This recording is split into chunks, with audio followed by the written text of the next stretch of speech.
Evening to all of you. As per you know कि आज लगभग नीट पीजी काउंसलिंग का राउंड 1 स्टार्ट होने वाला है डीम्ड ऑल इंडिया का। और लगभग शाम 4 या 4:30 बजे के बाद से न्यू रजिस्ट्रेशन ओपन हो जाएगा आज, तो आप उसको अप्लाई कर सकते हैं। वो डीम्ड ऑल इंडिया, सेंट्रल और डीयू के लिए है, और साथ में एएफएमसी भी इसमें एलिजिबल रहेगा। तो जब आप फॉर्म भरने जाएंगे तो पहले न्यू रजिस्ट्रेशन पे क्लिक करना है आपको, फिर अपनी डिटेल्स में एंट्री करनी है। कुछ डिटेल्स में ऑलरेडी आपके एंटाइटल्ड होके आएंगी और ऑटोमेटिकली उसके बाद आपको किन किन के लिए अप्लाई करना है उनका ऑप्शन रहेगा, तो वो क्लिक करना है। क्लिक करने के बाद जो पेमेंट है वो जनरेट हो जाएगी और आपको पेमेंट मोड पे करना है ऑनलाइन से, डेबिट कार्ड, क्रेडिट कार्ड या नेट बैंकिंग से आपको पे करना है। जिनका डेबिट कार्ड की लिमिट नहीं है वो उसको बढ़वा सकते हैं। 15 तारीख से वो स्टार्ट है और 24 तारीख की शाम तक है। 19 तारीख से चॉइस फिलिंग स्टार्ट होगी। चॉइस फिलिंग जब स्टार्ट होगी तो उसके साथ साथ क्वेश्चन आंसर उसके साथ साथ बराबर में आते रहेंगे। मतलब बराबर में साथ साथ उसके जो जो डाउट्स हैं आपके, जैसे क्या क्या बॉन्ड है या क्या उसका ईयरली फीसेस है, मतलब जो भी आपके क्वेश्चंस हैं उसके आंसर्स में साथ साथ आपको वहाँ पे मिलेंगे फॉर्म भरने से पहले। और आप कितनी भी चॉइसेस भर सकते हैं। राइट तरीका चॉइसेस भरने का ये है, जो आपको चाहिए पहले वो भरें, ना कि आप सब कुछ ऊपर नीचे भरें। अपने रैंक के अकॉर्डिंग भरें जिससे दिक्कत ना हो। वैसे तो जो काउंसलिंग है आपकी चॉइसेस के अकॉर्डिंग मिलती है, लेकिन जब जब सॉफ्टवेयर लूपिंग करता है तो कई बार ऐसा होता है कि चीज़ें डिफर आउट करती हैं। तो उसको भी ध्यान रख के आप काउंसलिंग करें और अपनी स्ट्रेटेजी बनाएं। जो कैंडिडेट्स का बजट ज़्यादा नहीं है, 18-20 लाख का है, लेकिन वो चाहते हैं कि वो टीम में पार्ट लें तो पार्ट ले लें। राउंड 1 में अगर आपने ऑल इंडिया चूज किया तो राउंड 2 में आप डीम चूज नहीं कर सकते हैं, ये भी एक ऑप्शन है। इसीलिए अगर आपको ऑप्शन में अगर अपने लिए अगर रास्ते खोल के रखने हैं तो आप दोनों को ऑप्शन कीजिए। 2,05,000 रुपये आपको जमा कराने हैं, वो आपको एक निश्चित समय के बाद वो आपको रिफंड हो जाएंगे अगर आपको सीट नहीं मिलती है। राउंड 1 में अगर कोई सीट आपको अलॉट होती है, अगर आप चाहें तो उसको अपग्रेड कर सकते हैं, नहीं तो आप उसको जाके ज्वाइन कर सकते हैं, अदरवाइज आप उसको जाके रिजाइन कर सकते हैं और राउंड 2 के लिए विलिंगनेस अपनी शो कर सकते हैं, ये पार्ट लूंगा। राउंड 1 फ्री एग्जिट है। एक बात और है, लगभग स्टेट्स के जो फॉर्म्स हैं वो लगभग इशू हो गए हैं। कर्नाटका का भी नोटिफिकेशन आज आ गया है। 16 तारीख से 11 बजे से फॉर्म भरना स्टार्ट होगा, यानी कि कल, और 20 तारीख को शाम को 5:30 बजे तक फॉर्म भरा जाएगा और उनकी रजिस्ट्रेशन फीस है वो 21 तारीख को दी जाएगी। नेट पे kea.kar.nic.in पे उसका जो भी डिटेल्स हैं वो एज सून एज आपको अवेलेबल हो जाएंगे। कर्नाटका में 50% रिजर्वेशन हो गया है वहाँ के कैंडिडेट्स के लिए। जिनका ऑल इंडिया रैंक लगभग 15 से 20 हज़ार है वो एक बार के लिए ट्राई कर सकते हैं, और जो 20 से 25 हज़ार से ऊपर रैंक वाले हैं उनका बजट काफ़ी अच्छा है, वो उसमें इंस्टीट्यूशनल कोटा जो चीज़ है उसमें आप अपने आप को अपेयर कर सकते हैं, तो आपके लिए कहीं ना कहीं एक बेनिफिशियल पार्ट रहेगा। एक न्यूज और है राजस्थान काउंसलिंग बोर्ड की। राजस्थान का 18 तारीख से लेके 26 तारीख तक आप उसकी deposition of the counselling fees जमा कर सकते हैं, साथ में आप उसका रजिस्ट्रेशन भी कर सकते हैं। ऑनलाइन जो ई मित्र है, ऑनलाइन जो ई मित्र नेटवर्क्स हैं ऑनलाइन, उनसे आप फीस पे कर सकते हैं। एनआरआई के लिए ओपन स्टेट है और वैसे के लिए भी 15% के लिए ओपन स्टेट है, तो बाकी कैंडिडेट वहाँ पे ट्राई आउट कर सकते हैं और अपने आप को एलिजिबल कर सकते हैं। जो एनआरआई कैंडिडेट है वो कहीं भी एलिजिबल कर सकते हैं। उसका जो नोटिफिकेशन है वो भी आज ही सुबह नोटिफिकेशन आया है राजस्थान का, और मैंने जो मेरी वीडियो चल रही होगी उसमें नोटिफिकेशन का एक क्लिप भी आपको साथ में अवेलेबल रहेगी, वो भी आप उसको देख सकते हैं। और इसी तरह जैसे मैंने आपको अगले वीडियो में बताया था कि लगभग के फॉर्म्स, लगभग की डिटेल्स अब आने लगी हैं।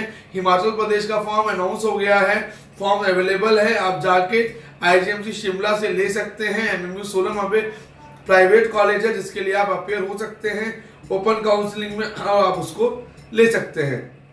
अगर आपको ज़्यादा डाउट्स हैं तो जो FAQs जो अवेलेबल हैं नेट पे उसको जाके आप देख लें। अभी तक बहुत सारे स्टेट्स के फॉर्म आए हैं लेकिन ब्रोचर्स नहीं आए हैं, और तो वो ब्रोचर जैसे आएंगे तो बहुत सारे जो डाउट्स हैं वो भी आपके क्लियर बहुत इजीली हो जाएंगे। जैसे एमपी का मैंने बताया था 14 से उन्होंने एक सीट मैट्रिक्स कल आ गई है, फाइनल मैट्रिक्स उनकी कल आ जाएगी, पब्लिकेशन ऑफ द फाइनल जो वैकेंसीज हैं उनकी वो कल आ जाएंगी। तो उसका भी फॉर्म 18 से लेके 26 तक की फॉर्म भरने की डेट है, उसको भी ध्यान दें। एमपी भी ओपन स्टेट है लेकिन मॉपअप में हम वहाँ के लिए एलिजिबल रहेंगे, एनआरआई कोटा के लिए एलिजिबल कर सकते हैं अगर आपको डॉक्यूमेंट्स रेडी हो गए हैं। तो जिन बच्चों ने मेल किया है एमसीसी को, जब वो आज ऑप्शन खोलेंगे तो उनका वहाँ पे फॉर्म डिस्प्ले करेगा। बहुत नॉर्मल फॉर्म है, बहुत सिंपल फॉर्म है, कोई भी कंफ्यूजन नहीं है। बस आपको लेफ्ट हैंड का थंब इम्प्रेशन और अपना फोटो का जो पीडीएफ है वो हो सकता है एक बार के लिए अपलोड करना पड़े, डॉक्यूमेंटेशन की अपलोडिंग की जरूरत नहीं पड़ेगी, लेकिन फिर भी अगर हो सके तो आप लोग अपने डॉक्यूमेंट्स को स्कैन करके एक पेन ड्राइव में या अपने मोबाइल में गैलरी में या व्हाट्सएप पे रख लें कि जब भी जरूरत पड़े तो आप ले लें और वहां जगह अपलोड कर लें। और तेलंगाना का भी जो डिटेलेशन है वो आ गया है, काउंसलिंग डिटेल्स नहीं आई है अभी तक, वो भी आज शाम में कल तक आ जाएंगी। और त्रिपुरा काउंसलिंग की डिटेल्स भी आज इवनिंग तक आ जानी चाहिए।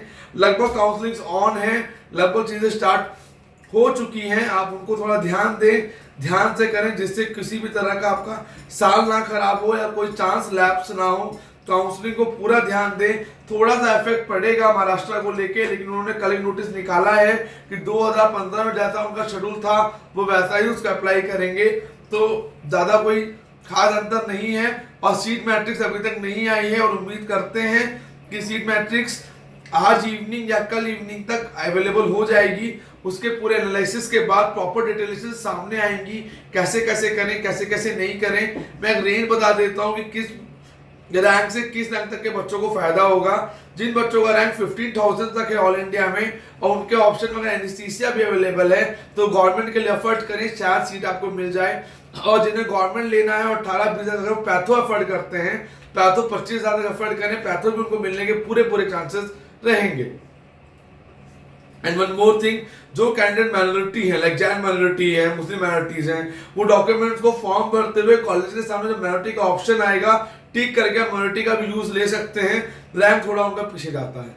ये सारे ऑप्शंस है जिनको आप यूज करके कहीं ना कहीं काउंसलिंग में एक अच्छी जगह और एक अच्छी जगह आप बना सकते हैं। So you have to think about the thing basically, जिसके बाद आप चीजों को प्रॉपरली करें और आपको काउंसलिंग में जरूर कोई ना कोई कॉलेज आपको जरूर मिलेगा। एंड जो कैंडिडेट मुझसे रजिस्टर्ड है उनको लगभग चॉइस फिलिंग की डिटेल्स मिल गई हैं, डेली नोटिस अपडेट हो रहे हैं। अगर किसी नहीं हो रहा है तो मुझे इन्फॉर्म करें, वैसे सभी को अपडेट्स हो रही हैं, रेगुलर अपडेटिंग्स हैं, प्रॉपर चीजें बताई जा रही हैं, कब फॉर्म भरना है, कैसे भरना है, किस जगह भरना है। तो बेफिक्र रहिए, प्रॉपर रहे, जैसे काउंसलिंग करनी है उसको प्रॉपर करें, स्ट्रेटेजाइज करके करें, कोई भी मौका छोड़े नहीं। मिले वो एक अलग बात है, लेकिन we have to take your efforts till end तक आपको एफर्ट्स करने चाहिए, जिससे कि आपको किसी भी तरह की कोई भी परेशानी या दिक्कत का सामना करना ना पड़े। And one more thing, if you are interested to register with our services as a paid services, you can register with us. Our number is 9690796426। careerexpert.co.in हमारी वेबसाइट है, आप कांटेक्ट कर सकते हैं। हम आपको चॉइस फिलिंग डिटेल्स, किन stage में पार्ट लेना है सब बताते हैं, क्या क्या फॉर्म भरने हैं वो बताते हैं, कैसे कैसे फॉर्म्स भरे जाएंगे ये बताते हैं, कहाँ कहाँ चीजें शिफ्ट होंगी वो बताते हैं, डीएनबी की हम गाइडेंस देते हैं। काउंसलिंग में परेशान होने वाली बात नहीं है, हम एडमिशन की गारंटी नहीं लेते हैं, because we are just providing the counselling services.